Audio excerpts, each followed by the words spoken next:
நடிகர் விஜய் தேவர்கொண்டா நடிப்பில் வெளிவந்த கிங்டம் திரைப்படத்தின் 4வது நாள் வசூல் தமிழ்நாட்டில் 4வது நாளாக 82 லட்ச ரூபாயும் 4 நாளில் மொத்தமாக 2,73 லட்ச ரூபாய் வசூல் பண்ணியிருக்கு.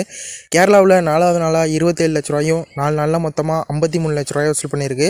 ஆந்திரா மற்றும் தெலுங்கானாவில் 4வது நாளாக 7,20 லட்ச ரூபாயும் 4 நாளில் மொத்தமாக 43,02 லட்ச ரூபாய் வசூல் பண்ணியிருக்கு. கர்நாடகாவில் 4வது நாளாக 1 கோடி ரூபாயும் 4 நாளில் மொத்தமாக 4,56 லட்ச ரூபாய் வசூல் பண்ணியிருக்கு. ரெஸ்ட் ஆஃப் இந்தியாவில் 4வது நாளாக 35 லட்ச ரூபாயும் 4 நாளில் மொத்தமாக 1,29 லட்ச ரூபாயை வசூல் பண்ணியிருக்கு.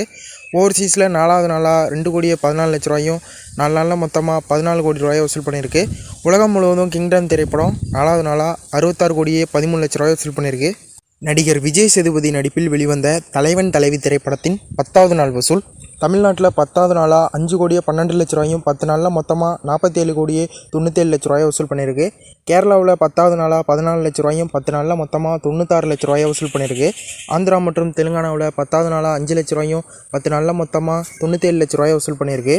கர்நாடகாவில் 10வது நாளாக 42 லட்ச ரூபாயும் 10 நாளில் மொத்தமாக 4,99 லட்ச ரூபாயை வசூல் பண்ணியிருக்கு. ரெஸ்ட் ஆஃப் இந்தியாவில் 10வது நாளாக 18 லட்ச ரூபாயும் 10 நாளில் மொத்தமாக 75 லட்ச ரூபாயை வசூல் பண்ணியிருக்கு. ஓவர்சீஸில் 10வது நாளாக 92 லட்ச ரூபாயும் 10 நாளில் மொத்தமாக 10,87 லட்ச ரூபாயை வசூல் பண்ணியிருக்கு. உலகம் முழுவதும் தலைவன் தலைவி திரைப்படம் 10வது நாளாக 65,51 லட்ச ரூபாயை வசூல் பண்ணியிருக்கு. இந்த வீடியோ உங்களுக்கு பிடிச்சிருந்தா லைக் பண்ணுங்கள், ஷேர் பண்ணுங்கள், கமெண்ட் பண்ணுங்கள். இது மாதிரி ஃபக்ஸ் ஆஃபீஸ் அப்டேட்டுக்கு நம்ம சேனலையும் சப்ஸ்கிரைப் பண்ணிக்கங்க.